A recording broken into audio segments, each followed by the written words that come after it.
প্রচন্ড তাপদাহ চলছে। এই প্রতিকূল আবহাওয়ার মাঝে এখনো আপনারা বসে আছেন। সারাদিনের ঘর্মাক্ত শরীরকে একটু স্বস্তি দেবার জন্য যখন ধীরে ধীরে বিছানার দিকে চলে যাব, ঠিক সেই মুহূর্তে আমরা বসে আছি কোরআনের টানে, জান্নাতের বাগানে।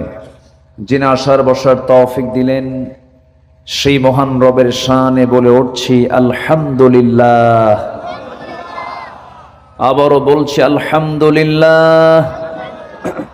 চিৎকার মেরে বলছি আল্লাহুম্মা ইন্নী আসআলুকা আল হুদা ওয়াত তুকা ওয়াল আফাফা ওয়াল গিনা।